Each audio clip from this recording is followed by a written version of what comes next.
नमस्कार, आपका हिंदी भाषा व साहित्य का सामान्य ज्ञान चैनल में हार्दिक स्वागत एवं अभिनंदन है। इससे पूर्व बनी वीडियो में हमने शब्द की परिभाषा तथा शब्द के प्रकारों का अध्ययन किया, जिसमें हमने शब्द के उत्पत्ति के आधार पर प्रकार, तत्सम, तद्भव, देशज, विदेशज व संकर शब्दों का अध्ययन किया। फिर उसके बाद रचना या बनावट के आधार पर शब्द के प्रकार, रूढ़ शब्द, यौगिक शब्द व योग रूढ़ शब्दों का अध्ययन किया। आज के इस वीडियो में हम अर्थ के आधार पर शब्द के प्रकार का अध्ययन करेंगे। अर्थ के आधार पर शब्दों को दो भागों में विभक्त किया गया है। पहला सार्थक शब्द, दूसरा निरर्थक शब्द। सार्थक शब्द के कई प्रकार होते हैं, जैसे विलोम शब्द, पर्यायवाची शब्द आदि, परंतु निरर्थक शब्द का कोई प्रकार नहीं होता है। इसके बाद हम अध्ययन करेंगे प्रयोग के आधार पर शब्दों के प्रकार का।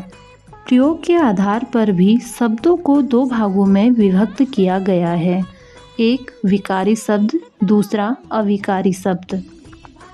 सर्वप्रथम हम अध्ययन करते हैं अर्थ के आधार पर शब्द के भेद।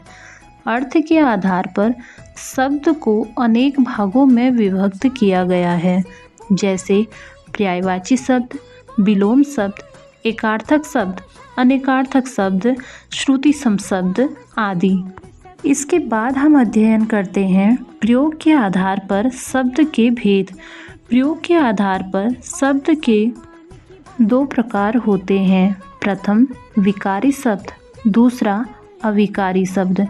विकारी शब्द वे शब्द होते हैं जिसमें क्रिया, वचन तथा लिंग का प्रयोग करके परिवर्तन आता है, अर्थात उनका अर्थ बदल जाता है। हिंदी व्याकरण में अध्ययन किए जाने वाले संज्ञा, सर्वनाम, विशेषण व क्रिया शब्द विकारी शब्द होते हैं। उदाहरण के लिए, लड़का एक जातिवाचक संज्ञा है। यदि हम इसका वचन परिवर्तित करते हैं तो लड़का शब्द परिवर्तित होकर लड़के शब्द में परिवर्तित हो जाए, और यदि इसे स्त्रीलिंग में परिवर्तित करें तो लड़का शब्द लड़की शब्द में परिवर्तित हो जाएगा, यानी परिवर्तन हो रहा है।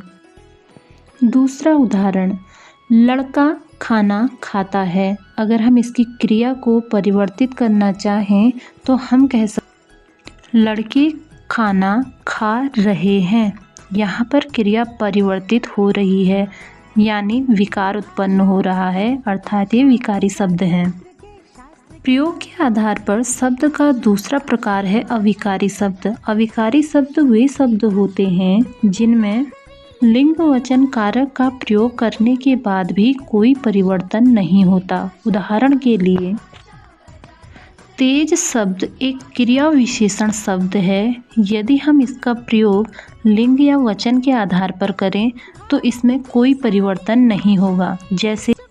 जैसे लड़का तेज दौड़ता है, लिंग परिवर्तन करें लड़की तेज दौड़ती है, वचन परिवर्तन करने पर लड़के तेज दौड़ते।